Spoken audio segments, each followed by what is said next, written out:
कि एनडीए ने 225 सीटों का जो लक्ष्य रखा है जीतने का, उन बिहारी रेजिडेंट्स को, यानी कि जो हरियाणा में नौकरी कर रहे हैं, चाहे वो फैक्ट्री में काम कर रहे हैं, चाहे कहीं खेत में काम कर रहे हैं, चाहे वो किसी दुकान पे काम कर रहे हैं, उनको उस हफ्ते में छुट्टी दिला करके ट्रेन, बस टिकट, कौन सी बस जाएगी, कौन सी ट्रेन सूट करेगी, कौन सा क्या 125-30 सीटें अकेले खुद अपने दम पे जीतना चाहती ताकि मेजोरिटी में आ सके। उस हफ्ते की उनकी तनख्वाह हो, चाहे वो उनका आना या जाना हो, रास्ते के लिए खाना हो, तो सारी चीज़ों की व्यवस्था कर दी गई है। तो हमारे मुख्यमंत्री बिहार से पढ़े हुए हैं, 1 डिग्री वहाँ से भी की हुई है, तो आप समझ सकते हैं कि ये कनेक्शन भी अभी नमस्कार, मेरा नाम है सत्सिंह, दी हरियाणा टॉक्स के खास मुद्दा में आपका स्वागत है।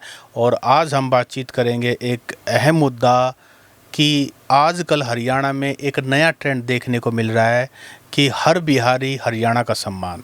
नमस्कार, मेरा नाम है ओपी वशिष्ठ। हम बिहार चुनाव में हरियाणा कनेक्शन पर बात करेंगे कि हरियाणा गवर्नमेंट, बीजेपी की गवर्नमेंट बिहार चुनाव को लेके हरियाणा में क्या रणनीति बना रही है, बल्कि ये कहें कि हर बिहारी का हरियाणा कनेक्शन, क्योंकि 2011 के सेंसस के हिसाब से करीब 3,90,000 बिहारी हरियाणा में निवास करते हैं। आज हम बात करें तो 6 से 8 लाख बिहार मूल के लोग हरियाणा के विभिन्न जिलों में रह रहे हैं और काम कर रहे हैं। और बहुत सारे ऐसे डिस्ट्रिक्ट्स हैं, खास करके इंडस्ट्रियल जोन्स, जहां बिहारी रेजिडेंट्स की, प्रवासियों की जो संख्या है वो सबसे ज़्यादा है, और इनमें गुरुग्राम टॉप पर है।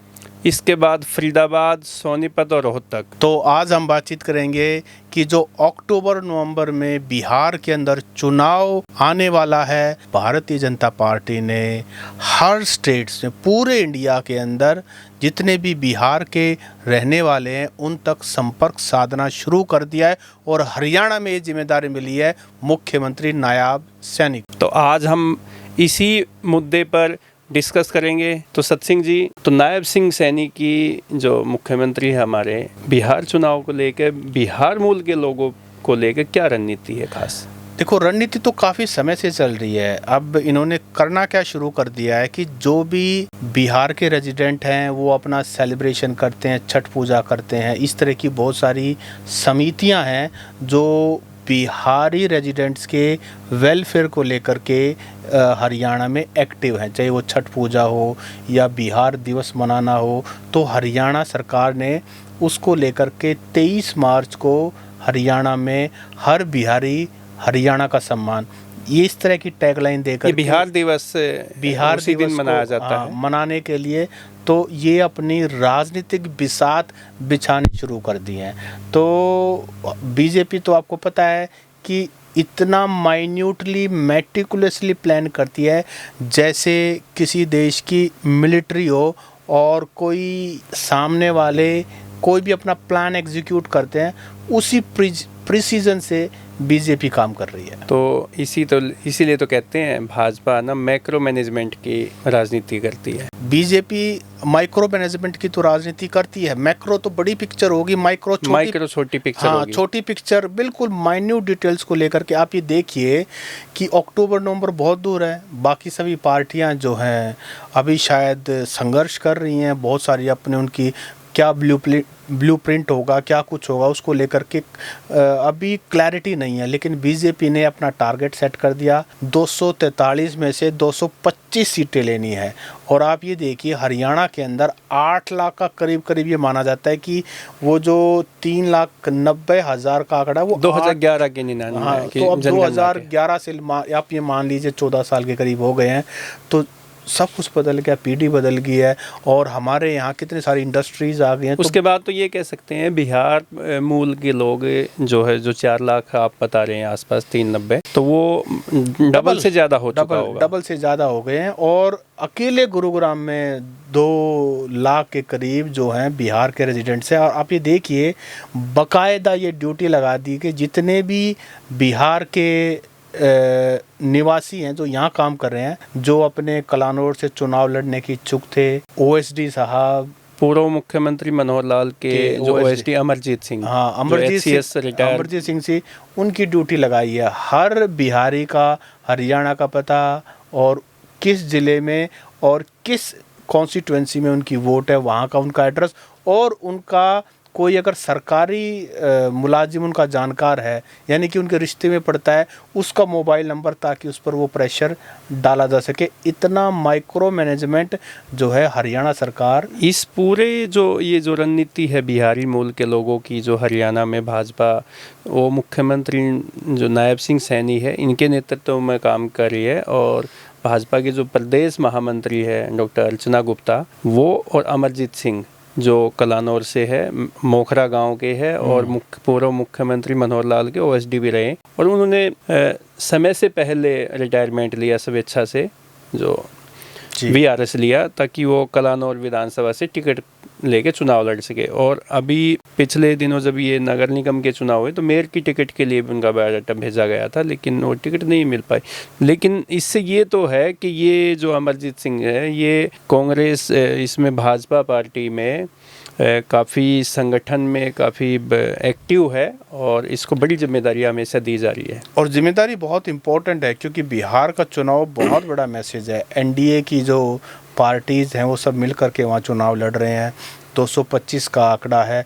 और आप ये देखिए कि अगर सिर्फ हरियाणा की बात करें, अगर 8 लाख वोटर्स की बात करें, तो ये मानिए 10 से 15 सीटों पर असर डाल सकते हैं। बिल्कुल इसका असर पड़ेगा, क्योंकि कुछ सीटों पे चुनाव जो है वो 1000 के नियर अबाउट हार जीत होती है, 2, 3, 4, 5 हज़ार के आसपास ही हार जीत का अंतर होता है। बल्कि तो उन सीटों पे तो ये है कि ज़्यादा पे भी असर हो सकता है। और आप ये देखिए सत सिंह जी, 2020 में जब बिहार में चुनाव हुए तो 243 सीटों की विधानसभा है बिहार, ठीक है।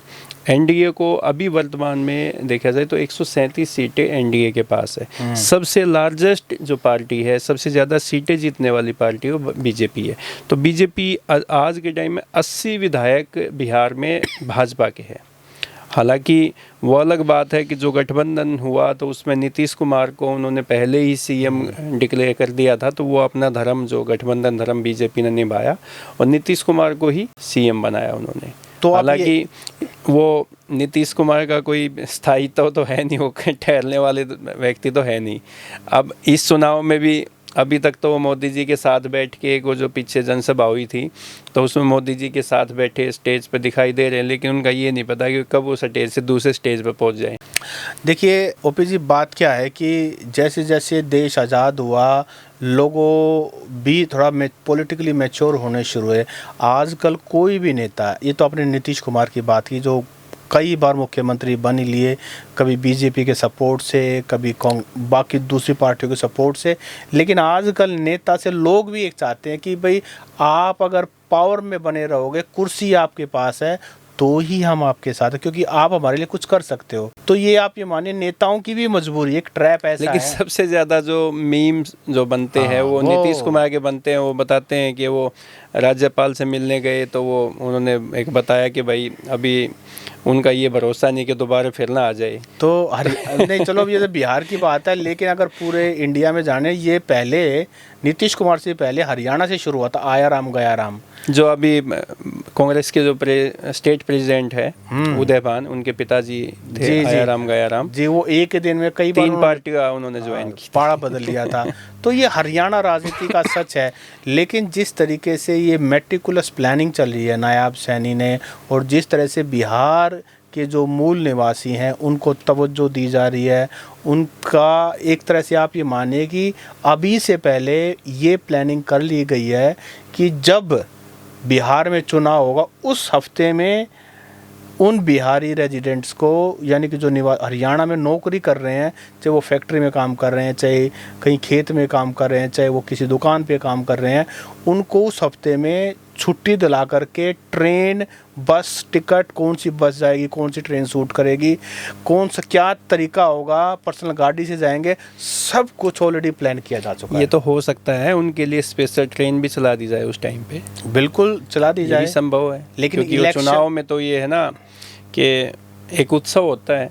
और आजकल तो जो पॉलिटिकल पार्टियां है वो अपने बेनिफिट के लिए कोई भी काम करने के लिए तैयार हो जाती है। लेकिन इलेक्शन कमीशन ऑफ इंडिया के हिसाब से किसी को भी किसी तरह का भी मॉनेटरी बेनिफिट देना चुनाव के दौरान ये वोलेशन के अंदर आता है। नहीं, ये इसमें ये भी तो हो सकता है कि वो जो वोट का अधिकार है कि भाई हर एक मतदाता को अपना वोट कास्ट करने का अधिकार होना चाहिए, तो वो उससे जोड़ के भी तो किया जा सकता है। उसमें तो कोई वायलेंस नहीं आएगा। नहीं, तो वोलेशन नहीं, आप ये देखिए, किसी को आप मोटिवेट कीजिए, आप अवेयर कीजिए, आप इस तरह का कोई आप पैम्फलेट बांटिए, आप अखबार में दीजिए, आप कोई स्पीच दीजिए, कोई रिकॉर्डेड दीजिए, लेकिन आप किसी की टिकट करा रहे हैं। आप टिकट कराना क्या होता है? जी, आप ये मानिए, जो बिहार का मूल निवासी हरियाणा में, पंजाब में, उत्तर प्रदेश में, दिल्ली में काम करने के लिए आ रहा है, मजदूरी करने के लिए आ रहा है, वो केवल वोट डालने के लिए अपना ट्रेन में किराया लगा के अपनी दिहाड़ी छोड़ के क्यों जाएगा?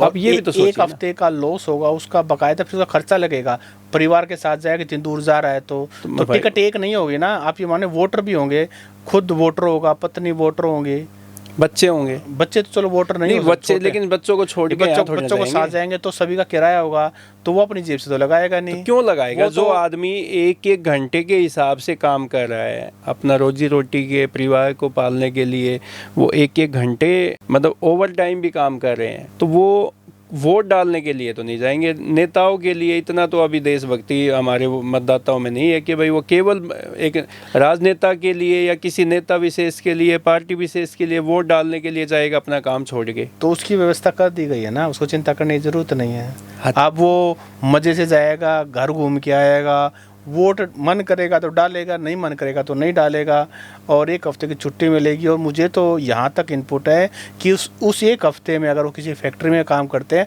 उसकी तनख्वाह भी ना कटे, अगर उसको महीने का जो भी पगार मिलती है वो एक हफ्ता कि उसको इतना। देखो हमारे उद्योगपति ऐसे तो है नहीं कि भी घर बैठे किसी की तनख्वाह दे देंगे। नहीं, वो बिल्कुल सही बात है। आज के टाइम इतना क्राइसिस वैसे ही चला हुआ है, महंगाई इतनी है, तो वो जो काम के टाइम के जो है जितना काम किया उतने ही पैसे उनको समय पे दे दे, यही है गनीमत मैं तो समझता हूँ। नहीं, बिल्कुल सही बात है। अगर ये साधारण बात होती तो सही बात है, लेकिन ये साधारण बात नहीं है ना। वो जाके किसी खास पार्टी को वोट दे के आएंगे, उसके बदले में उनको सारी व्यवस्था की जाएंगी, चाहे वो उस हफ्ते की उनकी तनख्वाह हो, चाहे वो उनका आना या जाना हो, रास्ते के लिए खाना हो, तो सारी चीज़ों की व्यवस्था कर दी गई है।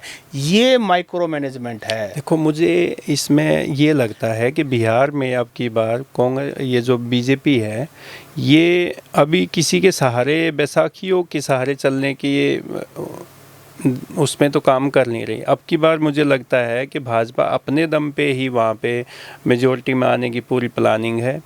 और ये जो बार बार नीतीश कुमार कभी इधर पलटा खा जाते हैं, कभी उधर पलटा खा जाते हैं, असहजता की जो स्थिति रहती है वहाँ पे सरकार में, कोई भी सरकार जो है वो 5 साल लगातार चलना मुश्किल हो जाता है, पीछे काफ़ी टाइम से हम देख रहे हैं। तो अब की बार जो है भाजपा का यही उद्देश्य है। ये हालांकि एनडीए ने 225 सीटों का जो लक्ष्य रखा है जीतने का, वो लक्ष्य तो 225 का है, लेकिन उसमें भाजपा जो है वो 125-30 सीटें अकेले खुद अपने दम पे जीतना चाहती है ताकि मेजॉरिटी में आ सकती है। लेकिन जो बिहार का मूड है, जो भी क्योंकि हम तो अभी बिहार से बहुत दूर हैं, लेकिन बिहार का मूड क्या है, क्योंकि बिहार के लोग इस पर बहुत गुस्सा हैं। आप ये देखिए, बिहार में कितने लंबे समय से भर्ती नहीं हो रही है, अगर भर्ती हो रही हैं तो कितनी धांधलियाँ हो रही हैं। और आप मैं ये कह रहा हूँ कि इतना कुछ अरेंजमेंट किया जा रहा है। जब लॉकडाउन लगा था, यहीं से पूरे देश से बिहार के लोग पैदल बिहार पहुंचे थे। उसके बाद तो चुनाव हो चुके ना। मैं ये कह रहा हूँ कि नहीं, इतना अगर केयर करने वाले थे, यही सरकार थी, यही लोग थे। आप ये बताइए, बीवी बच्चों के साथ दिन रात सड़कों पे चल रहे हैं, कितने लंबा सफ़र जो है तय किया गया। चुनाव हो गए उसके बाद, आपकी बात सही है, लेकिन मैं मानता हूँ कि लोग किसी चीज़ को भूलते नहीं है। वो हो सकता है उसका जो बदला है वो ना दे पाए हों, लेकिन इसमें सत्सिंह जी की बात और भी देखने को आएगी चुनाव में कि जो बार बार ये नीतीश कुमार है मुख्यमंत्री, ये आखिरी चुनाव है, मेरा आखिरी चुनाव है, ये कह के बिहार के भोले भाले लोगों को बहला फुसला के वोट हासिल कर जाते हैं। क्या ये अब की बार उनका पासा फिट बैठेगा? देखिए, बिहार के लोग भोले वाले तो नहीं है, क्योंकि भोले भाले सबसे ज़्यादा आईएएस प्रोड्यूस करने वाले, और आईएएस एक ऐसा पेशा है, कितने परसेंट? नहीं ठीक है, आईएएस एक ऐसा पेशा है जिसमें कहते हैं सबसे ज़्यादा दिमाग वाला इसको क्रैक कर सकता है। मैं ही कहना चाहता हूँ कि बिहार के लोग राजनीति बहुत अच्छी तरह समझते हैं, लेकिन जैसा कि हरियाणा में है कि सब अपना फ़ायदा देखते हैं। तो अब मुझे नहीं पता बिहार में जो कुछ भी चल रहा है उसमें लोगों का क्या फ़ायदा है, कम से कम हमें तो फ़ायदा दिखाई नहीं दे रहा है। और बिहार की जो ग्रोथ स्टोरी है वो भी सबके सामने है। अगर इतना ही बिहार अच्छा होता तो बिहार के लोगों को रोजी रोटी के लिए भटकना नहीं पड़ता। लेकिन एक बात और भी इसमें देखने को मिलेगी, देखो राजनीति कितने जैसे एडवांस है और कितना अंदर तक या गहराई तक जाके काम करते हैं पॉलिटिशियन। हमारे हरियाणा के जो लोग हैं वो तो बेरोज़गारी में दर दर की ठोकरें खा रहे हैं, और बिहार ठीक है, बिहार हम ये तो जो काम करेगा उसको काम मिलेगा। अब इंडिया के लोग जो हैं वो विदेश में भी जाते हैं काम करने के लिए, ऐसा तो नहीं है। बिहार के लोग यहाँ रहे तो यहाँ के लोग काम नहीं कर रहे होंगे जो बिहार के लोग यहाँ पे आके, जैसे आप बात करो कि अभी जैसे गेहूं कटाई का जो सीज़न था, धान कटाई, गेहूं कटाई, इस सीज़न में हमारे लोग जो है मज़दूर उनको मिलते नहीं गेहूं काटने के लिए। हमारे तो जो खेती है ये भी बिहार के जो श्रमिक आते हैं उनके ऊपर डिपेंड है। अब हमारे हरियाणा का जो किसान है वो खुद उनके बच्चे खेत में काम नहीं करते सत्सिंह जी, तो उनकी डिमांड है अब यहाँ पे, लेकिन हमारे लोग जो है वो काम ही नहीं करना चाहते। तो डेमोग्राफी जो इसलिए तो बदल रही है। आप ये जो हमने नाम लिए, गुरुग्राम, फरीदाबाद, पानीपत, ये जहाँ जहाँ इंडस्ट्रियल, सोनीपत, डेमोग्राफी बदल चुकी है। सोनीपत में तो ऐसा बताते हैं कि एक गांव ऐसा भी है जहाँ सरपंच जो है वो बिहारी बनता है। हाँ, कई जगह है, और अभी और बहुत सारे गांव ऐसे हैं जहाँ माइग्रेंट्स जो चाहेंगे वही सरपंच बनेगा। ये जो उत्तरांचल के जो लोग हैं इनकी दिल्ली में, गुरुग्राम में, फरीदाबाद में इसमें काफ़ी डिमांड रहती है, उनकी बड़ी वो होती है, भूमिका रहती है चुनाव में। तो आपको क्या लग रहा है, ये जो प्रेम नायाब सैनी का जाग रहा है बिहारियों के प्रति, ये सिर्फ चुनाव तक है या ये आगे भी चलेगा? नहीं, ये चुनाव तक ही होता है। हालांकि भाजपा तो एक राष्ट्र एक संस्कृति वाला जो प्रधानमंत्री ने नारा दिया था उस पे चलती है। अब दिल्ली चुनाव हुए तो हरियाणा पूरा झोंक रखा था, पूरा सभी नेताओं, जो हरियाणा के बड़े नेता थे वो दिल्ली चुनाव में थे। बिल्कुल। जब पंजाब चुनाव आएगा तो आप देखना कि हरियाणा के सभी नेता पंजाब में होंगे। तो हरियाणा के नेताओं की तो बड़ी डिमांड रहती है, क्योंकि एक तो ये है कि तीसरी बार हरियाणा में सरकार बनी है भाजपा की, तो यहाँ के नेताओं की जो है ना बात में दम भी मिलेगा कि भाई हम हरियाणा जैसे स्टेट में तीसरी बार गवर्नमेंट बना रहे हैं, तो वो बिहार में जाके बोल लेंगे, मैं आपको तो उसका इम्पैक्ट भी आएगा। मैं आपको एक इंटरेस्टिंग बताऊं, हमारे सिटिंग मुख्यमंत्री ने एक डिग्री बिहार से भी की हुई है, शायद बीएड की हुई है, मैंने कहीं पढ़ा था। तो वो कनेक्शन भी निकाल करके बिहारियों को कि भाई देखो शिक्षा दीक्षा ले रखी है वहाँ पे, तो शिक्षा दीक्षा ले रखी है, और वो तो जो शिक्षा दीक्षा जहाँ से ली जाती है वहाँ से तो देखो सम्मान, गुरुजनों का सम्मान तो सभी जी करते ही हैं। तो हमारे मुख्यमंत्री बिहार से पढ़े हुए हैं, एक डिग्री वहाँ से भी की हुई है, तो आप समझ सकते हैं कि ये कनेक्शन भी। अभी मैं आपको थोड़ा सा बता दूं, 2020 में जो विधानसभा के चुनाव हुए तो उसमें किस पार्टी की कितनी सीटें थी, तो ये कुल सीटें वहाँ पे 243 है, 243। भाजपा इसमें लार्जेस्ट सीटें जीतने में कामयाब हुई थी। हालांकि जब ये 4-5 विधानसभाओं में पिछले दिनों जब उपचुनाव हुआ उसमें भी भाजपा ने जीत हासिल की, और भाजपा के अब 80 विधायक वहाँ पे है बिहार में। आप जनता दल यूनाइटेड की बात करें नीतीश कुमार की, तो 45 सीटें नीतीश के खाते में है जी। और लालू प्रसाद यादव की पार्टी है राजद, इनके 77 विधायक है। कांग्रेस के 19 विधायक बिहार में है। माकपा माले के है 11 विधायक, हम पार्टी के है 4 विधायक, और भाकपा के 2 विधायक है, और 2 विधायक है निर्दलीय है। तो आप ये देखिए जी कि भाजपा, नीतीश कुमार की पार्टी जनता दल यूनाइटेड और जनता दल, ये 3 ही लार्जेस्ट पार्टी है जो मैक्सिमम सीटों पे इनका कब्जा है। कांग्रेस तो वहाँ पे चौथे नंबर पे है, 19 सीटें ही जीत पाई थी पिछले चुनाव में। अब की बार कांग्रेस वहाँ पे क्या कर पाती है क्या नहीं कर पाती, ये तो समय बताएगा। लेकिन ये जो लालू प्रसाद यादव के बेटे हैं तेजस्वी यादव, इनको आप कम तो नहीं आंक सकते सत सिंह जी। बहुत ब्राइट फ्यूचर है और बहुत डायनामिक पॉलिटिशियन है, उनको बिहार की जनता पसंद करती है। सारी बातें सही हैं, लेकिन जो माइक्रो मैनेजमेंट और प्लानिंग जितना बीजेपी कर रही है, मुझे लगता है कि और कितने लंबे समय पहले कर रही है। 23 मार्च को तो बिहार दिवस हरियाणा में मुख्यमंत्री मना चुके हैं और सारी की सारी लिस्ट तैयार हो चुकी है। सारा डेटाबेस, डेटा बैंक, हर किसी का नाम, हर किसी के वोटर आईडी, हर किसी का हरियाणा का, बिहार का पता, सब कुछ बीजेपी ऑलरेडी तैयार कर चुकी है और उस पर काम करना शुरू कर दिया है।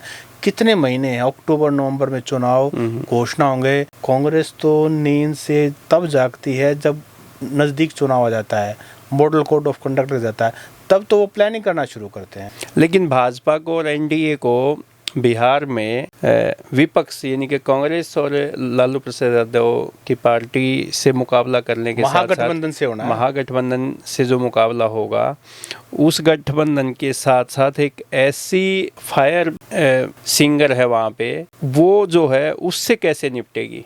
किससे आप कह रहे हो?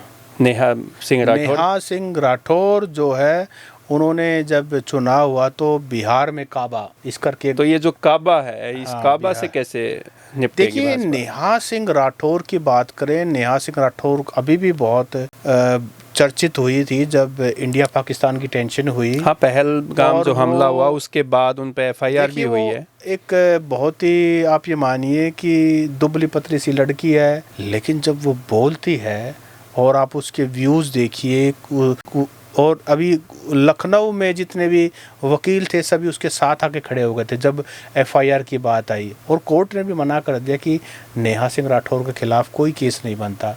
वो जो कंप्लेंट दर्ज की थी, एफआईआर दर्ज करने की बात की थी, कोई एक्शन की बात हुई थी। नेहा सिंह राठौर की जो एक वो जो गाना था, उसकी कुछ क्लिप्स जो है पाकिस्तानी न्यूज़ चैनल में भी दिखाई गई थी जी। लेकिन वो तो सवाल ही पूछ रही है। अब वो सवाल कितने सही हैं कितने गलत हैं वो एक डिबेट का मुद्दा हो सकता है, but she is very popular. बहुत सारे लोग हैं जो उसकी जो शैली है, जो बोलने की, जो सवाल पूछने की, और जो सरकार है, जो चुने हुए लोग हैं, जो सत्तासीन है, उनकी आंखों में आंखें डाल करके वो जो सवाल पूछते हैं, वो अंदाज बिहारी को या हर उस व्यक्ति तो को। नेहा सिंह राठौर ने भी अपनी आवाज़ और अपने सवालों के दम पे है ना, मतलब अपनी एक जगह बनाई है। जगह नहीं बनाई है, मतलब ये लगाओ कि भाजपा के तो शीर्ष नेतृत्व पे जो निशाना वो साधती है वो कमाल है। हाँ, देखो, सवाल ही पूछती है और पढ़ी लिखी लड़की है, एक कवियत्री है देखा जाए तो, और थैंक्स टू सोशल मीडिया उसको एक प्लेटफॉर्म मिला हुआ है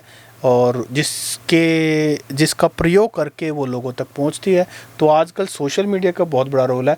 अगर नेहा सिंह राठौर है आज के टाइम में और सोशल मीडिया नहीं है, मेन स्ट्रीम टीवी तो उसको दिखाएगा नहीं, क्योंकि वो तो सब मुट्ठी के अंदर है। तो ऐसे टैलेंट या ऐसे लोग अपनी बात कैसे रखेंगे?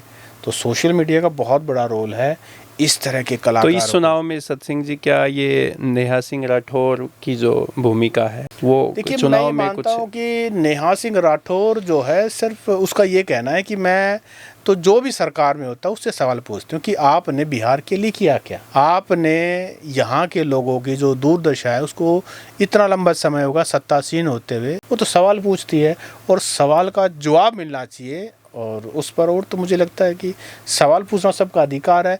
यही तो डेमोक्रेसी है। Every citizen, every voter has the right to ask. लेकिन हम पूछते ही नहीं हैं। अब जब नहीं पूछते हैं तो फिर सब मनमर्जी करते हैं, फिर किसी को परवाह नहीं है सही मुद्दों को सुलझाने की, उस पर काम करने की। तो बिहारी प्राइड भी मुझे लगता है एक काफ़ी हावी रहेगी इस दौरान। तेजस्वी वाली जो आपने बात की, तो बिहारी प्राइड इस बार तेजस्वी के साथ है, या बीजेपी अपनी सर्जिकल रणनीति के तहत को यूज़ करते हुए उसको पार पा पाए, बहुत सारे सवाल। तो क्या हरियाणा के नेता जो है, जैसे बहुत लंबे समय के बाद दिल्ली में कमल खिला, अब बिहार में कमल खिलाने की तैयारी की जा रही है, तो क्या बिहार में भी कमल खिला पाएंगे? देखो, ये तो हमारे ऑडियंस बताएंगे कि क्या बिहार में कमल खिलेगा। जो नायब सैनी की एक सर्जिकल रणनीति है कि सभी बिहारियों से जो हरियाणा में रहते हैं, करीब 7-8 लाख के करीब इनकी फिगर बताई जा रही है, तो क्या सभी जो हैं सारी सहूलियत प्रदान करने के बाद क्या वो बीजेपी को वोट देंगे?